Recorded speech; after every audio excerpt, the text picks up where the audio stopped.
MA उत्तरार्ध के प्रिय बच्चों, कृदंत प्रकरण में कृत्य प्रक्रिया को हमने इससे पूर्व संपन्न कर दिया है। आज से हम पूर्व कृदंत प्रकरण को प्रारंभ कर रहे हैं। लघु सिद्धांत कौमुदी में आचार्य वरदराज ने कृदंत प्रकरण को 4 भागों में विभक्त किया है। कृत्य प्रक्रिया, पूर्व कृदंत, उणादि प्रकरण और उत्तर कृदंत। वास्तव में ये 4 विभाग दिख रहे हैं। वास्तव में धातुओं से परे होने वाले प्रत्यय जो हैं वो सारे कृत ही कहलाते हैं, लेकिन सुविधा की दृष्टि से इन प्रत्ययों को 4 भागों में बांट दिया गया है। कृत्य प्रक्रिया को इसलिए भी अलग किया गया क्योंकि वह अर्थ की दृष्टि से भिन्न प्रकार की है। बीच में उणादि प्रकरण को पृथक इसलिए किया गया क्योंकि वहाँ पर जो नियम है वे नियम बहुत काल्पनिक नियम प्रतीत होते हैं। बस पूर्व कृदंत और उत्तर कृदंत को विभक्त करके और काम को थोड़ा सुगम आसान बना दिया गया है। वास्तव में दिखाई में 4 प्रकरण पड़ते हैं, लेकिन वास्तविक रूप में कृत्य प्रक्रिया और पूर्व कृदंत एक भाग है, उणादि प्रकरण और उत्तर कृदंत ये दोनों मिलकर के दूसरा भाग है। तो कुल मिलाकर लघु सिद्धांत कौमुदी में हम ऐसा कह सकते हैं कि आचार्य वरदराज ने संपूर्ण सूत्रों को 2 भागों में बांटा है। आज हम पूर्व कृदंत के प्रकरण को प्रारंभ कर रहे हैं। सर्वप्रथम 2 प्रत्ययों का उल्लेख करते हैं। आपको मैंने पूर्व में बता दिया कि जो कृत प्रत्यय हैं वे कृत्य प्रत्ययों से भिन्न होते हैं। कृत्य प्रत्यय जो 7 थे वे धातुओं से परे भाव और कर्म के अर्थ में हो रहे थे, किंतु जो पूर्व कृदंत है उस पूर्व कृदंत में जो प्रत्यय होंगे वे सभी भाव और कर्म में न होकर कर्ता के अर्थ में प्राप्त रहेंगे। पहला सूत्र है जिसमें इस प्रकार के ही 2 प्रत्यय हैं। सूत्र है णुल त्रिचौ, विधि सूत्र है ये। वृत्ति कहती है कि धातो रेतौ स्तः कर्तरिकृत इति कर्तर्थे, अर्थात धातु से णुल और त्रिच प्रत्यय हों। कर्तरिकृत सूत्र के अनुसार ये प्रत्यय कर्ता के अर्थ में होंगे, अर्थात णुल और त्रिच ये दोनों प्रत्यय धातुओं से परे होंगे, लेकिन कर्तरिकृत के अधिकार में होने के कारण से वे और कृत्य प्रत्ययों से भिन्न होने के कारण से कर्ता के अर्थ में ही होंगे। एक बार इसको फिर समझ लेते हैं। जैसे उदाहरण के लिए णुल प्रत्यय है। णुल प्रत्यय में णकार और लकार की इच संज्ञा होकर के लोप हो जाता है, केवल वु शेष रहता है। णकार की चुटु से, लकार की हलंत्यम से इच संज्ञा और तस्य लोप से लोप होकर के केवल वु शेष रहता है। इसी प्रकार से त्रिच में चकार की हलंत्यम से इच संज्ञा और तस्य लोप से लोप होकर केवल त्रि शेष रहता है। जब अनुबंधों का हम लोप कर देंगे, मान लीजिए हमने क्री धातु को णुल प्रत्यय प्रदान किया, तो क्री प्लस णुल इस प्रकार की स्थिति बन जाती है। अर्थात णुल त्रिचौ सूत्र के द्वारा हमने क्री धातु को णुल प्रत्यय प्रदान किया, तो क्री प्लस णुल इस प्रकार की स्थिति बन गई। अनुबंधों का लोप किया हमने, तो वहाँ णकार और लकार की संज्ञा होकर लोप हो गया, तो बचा क्री प्लस वु। ऐसी स्थिति होने पर यहाँ पर युवोरनाकौ सूत्र के द्वारा जो वु बचा है, यह अग्रिम सूत्र है। ये सूत्र क्या कहता है? यु वु एतयोरनाकौ स्तः, कारक है कर्ता, अर्थात यु और वु के स्थान पर अन और अक आदेश होते हैं। ये आदेश क्रमशः होते हैं क्योंकि स्थानीय और आदेश दोनों बराबर हैं। तो स्थानांतरतम सूत्र की सहायता से ये आदेश क्रमशः होते हैं, यू को अन और वु को अक। तो यहाँ वु है, उसको अक आदेश हो गया योरनाकौ सूत्र के द्वारा। तो स्थिति बन गई क्री प्लस अक, पहले था क्री प्लस णूल, फिर हुआ क्री प्लस वु, फिर हुआ क्री प्लस अक। इस प्रकार की स्थिति होने पर जो अक बचा है वह वास्तव में णुल प्रत्यय का ही रूपांतर है, इसलिए वह ऋणित प्रत्यय है। स्थानीयवत भाव के कारण से यहाँ पर यह जो आदेश हुआ है वह आदेश भी वास्तव में णित ही माना जाएगा। इसलिए णित प्रत्यय के परे रहने के कारण से अचौणिति सूत्र के द्वारा यहाँ पर क्री का जो री है उसको उरन रपरह सूत्र की सहायता से रेप साथ में करके और आर आदेश कर देंगे, अर्थात कार अक, इस प्रकार की स्थिति बन जाती है। यानी जो री के स्थान पर आर आदेश हुआ है वहाँ अंत में र हलंत है, उसमें स्वर नहीं। तो कार अक, अब ये जो हलंत रेफ है उसमें अक का अ मिला देंगे तो कारक, इस प्रकार की स्थिति बन जाएगी। कृत तद्धित समासाष्ट सूत्र के द्वारा इसकी प्रातिपदिक संज्ञा हो जाएगी और प्रथमा विभक्ति के एक वचन में इसको सु प्रत्यय की प्राप्ति होकर के और ऋन्तु विसर्ग होकर के बन जाएगा कारकः। इसका अर्थ होता है करोति इति कारकः, अर्थात करने वाला, जो करता है। तो कर्ता के अर्थ में ये प्रत्यय हो रहे हैं, इसलिए ये ध्यान रखें, जब भी अर्थ करें, चाहे त्रिच करें चाहे णुल करें, वहाँ पर क्री धातु को णुल करने पर जैसे कारका है बना है, उसी प्रकार से क्री धातु से त्रिच प्रत्यय करने पर कर्ता बनेगा। लेकिन दोनों का अर्थ कर्ता कारक के अर्थ में ही होगा, अर्थात करोति इति कारकः, करोति इति कर्ता, इस प्रकार का अर्थ हमें वहां पर प्राप्त होगा। तो प्रिय बच्चों, इसी प्रकार से हम दूसरी धातुओं से इन प्रत्ययों का विधान करके और उनसे कृदंत पदों का निर्माण कर सकते हैं। युवोरनाकौ सूत्र को मैंने आपको बता दिया, समझा दिया।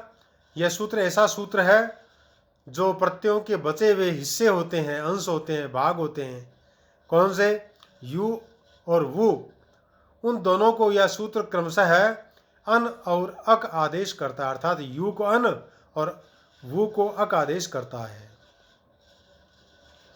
इसी प्रकार से हम जो ह्रिय धातु है उसके यहाँ की संज्ञा करके लोप कर देंगे तो ह्री बचेगा। उसको हम जब णुल प्रत्यय करेंगे णुल त्रिचौ सूत्र के द्वारा, तो इसी प्रकार की प्रक्रिया होकर के वहाँ पर भी हारकः बनेगा जैसे कारकः बना है। और त्रिच करेंगे तो वहाँ पर भी ह्री प्लस त्रिच और ह्री प्लस त्रि, ह्री का जो री है उसको गुण हर त्रिच, प्रथमा विभक्ति में जितने कार्य होते हैं वे सारे कार्य होने पर सु की प्राप्ति होने पर अंत तो गत्वा सु का लोप होकर के और जो रूप बनेगा वह बनेगा हरता, अर्थात हरति इति हरता, हरति इति हारकः, इस प्रकार के अर्थ वहाँ पर हमें प्राप्त होंगे। इसी प्रकार से पट धातु, उससे मान लो हम णुल त्रिचौ सूत्र के द्वारा णुल प्रत्यय प्रदान करेंगे तो पठ प्लस णमुल, पठ प्लस अक, और पठ के पै में जो है उसको वृद्धि, तो पाठ प्लस अक मिला दिया पाठक, पाठक सु ऋन्तु विसर्ग पाठका, इस प्रकार से रूप बन जाएगा। इसी प्रकार से सर्वत्र हमें जानना चाहिए। एक दो धातुएं हैं, जैसे गई धातु है, उसको हम जब यह प्रत्यय प्रदान करेंगे, अर्थात णमुल प्रत्यय हम प्रदान करेंगे। तो गई प्लस णमुल त्रिचौ सूत्र के द्वारा हमने णमुल प्रत्यय प्रदान कर दिया, अनुबंधों का लोप कर दिया। तो वहाँ पर गई प्लस अक ये स्थिति बनती है, लेकिन इससे पूर्व आदेश उपदेश अशिति सूत्र के द्वारा गई का जो ऐ है उसको आत्व हो जाएगा, यानी आ आदेश हो जाएगा, तो गा बन जाएगा। तो गा प्लस णमुल, गा प्लस वु, गा प्लस अक, गा प्लस अक ये स्थिति बनते ही यहाँ पर आतो युंग चिन्ह कृत हो, यह एक नया सूत्र लगेगा। वह सूत्र कहता है कि दोनों धातुओं और प्रत्ययों के बीच में युंक का आगम हो जाए। तो क्या बनेगा? गा युंक अक। युंक में ककार की हलंत्यम से इत संज्ञा और यूं में जो ऊ है उसकी उपदेश अजनुनासिक इत सूत्र के द्वारा इत संज्ञा और तस्य लोप से दोनों का लोप हो जाएगा। तो केवल जो यकार मात्र है आधा यह वह ही अवशिष्ट रहेगा, अर्थात स्थिति बनेगी गा आधा यह और अक। अब गा के बाद में जो आधा यह है अर्थात यकार मात्र है उसमें अक का ए मिला देंगे तो गायक मिला देंगे गायक। इस प्रकार का प्रातिपदिक बन जाएगा। इसकी कृत तद्धित समासास्थ सूत्र के द्वारा प्रातिपदिक संज्ञा हो जाएगी और सु की प्राप्ति होकर के रुंत विसर्ग होकर के गायक है, इस प्रकार से रूप बन जाएगा। इसी प्रकार से हमें सर्वत्र इस सूत्र के द्वारा णमुल और त्रिस प्रत्यय प्रदान करके हमें रूप बनाने हैं। अग्रिम सूत्र है नंदी ग्रही पचादिभ्यो लुणिन्यच।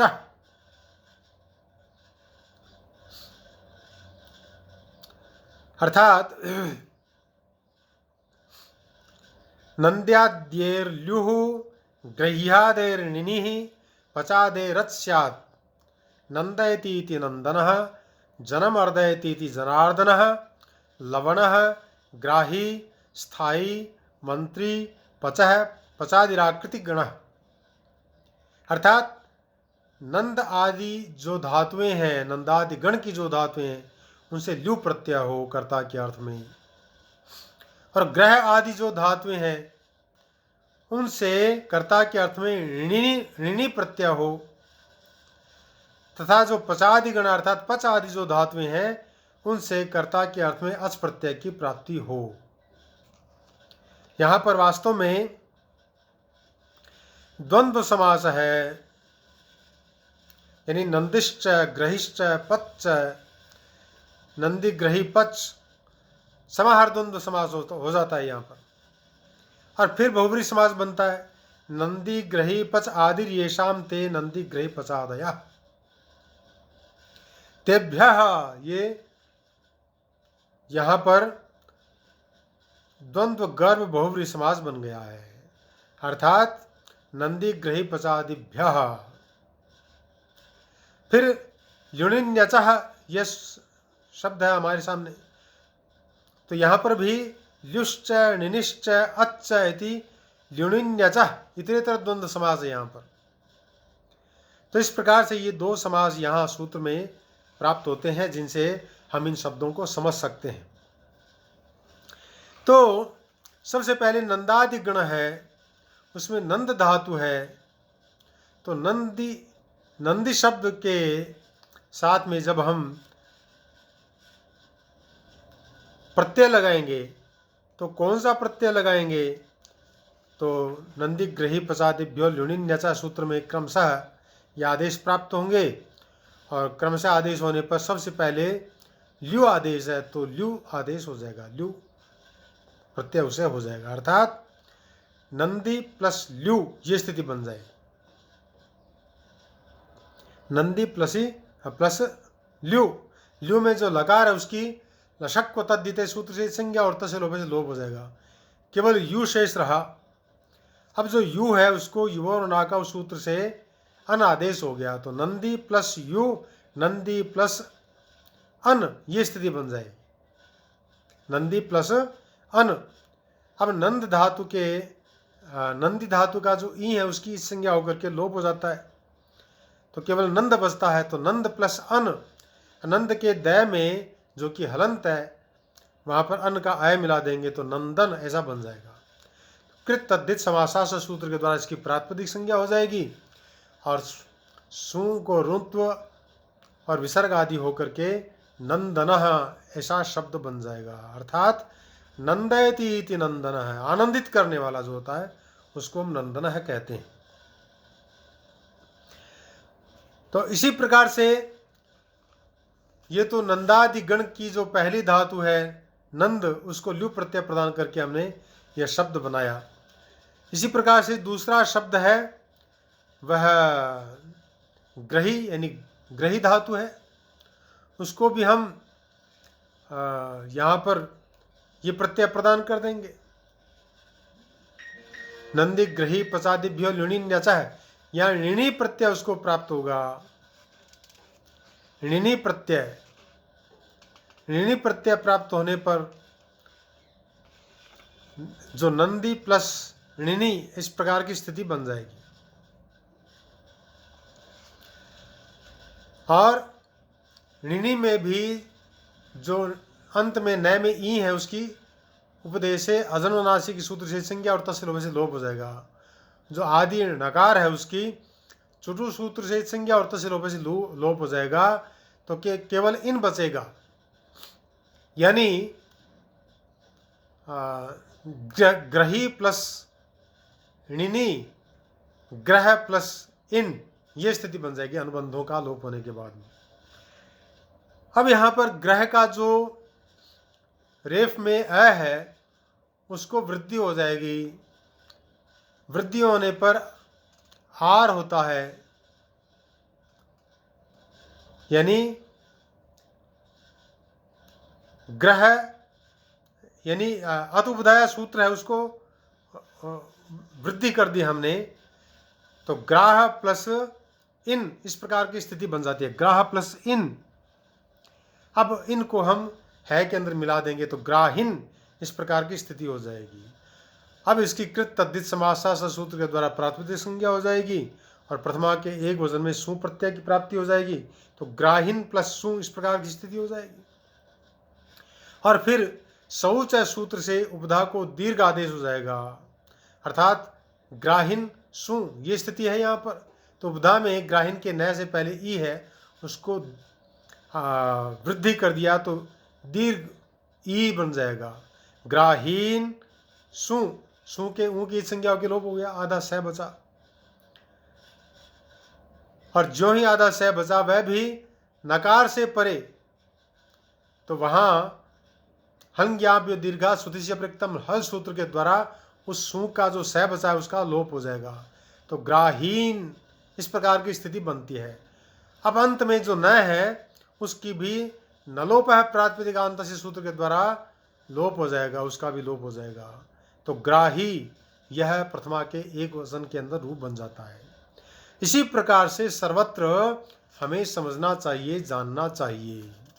तो नंदी ग्रही पचादिभ्य, पच धातु पचादिगण अंतिम गण है, उसकी प्रथम धातु है पच, उसको कौन सा प्रत्यय प्राप्त हो, तो कहा कि उसको अच प्रत्यय की प्राप्ति हो जाए।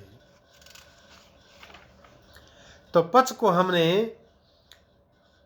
अच प्रत्यय प्रदान कर दिया। पच प्लस यानी डुपचल स्पाके धातु है वास्तव में, तो उसको हमने नंदी ग्रही पचादिभ्यो ल्युणि न्यचा सूत्र के द्वारा अच प्रत्यय की प्राप्ति करवा दी। तो डुपचल स्पाके अच, डुपचल स्पाके अनुबंधों का लोप कर दिया तो केवल पच बचा। तो पच प्लस आपके अच, अब उस अच में जो प्रत्यय उसके हलंत्यम से सकार की संज्ञा के लोप हो जाएगा तसे लोप से, तो अ बचेगा। पच प्लस अ, अब च में अ को मिला देंगे तो पच।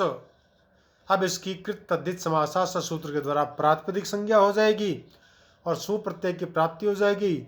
सु को रुंत विसर्ग होकर के पचा है ऐसा बन जाएगा। और पचा का मतलब क्या है?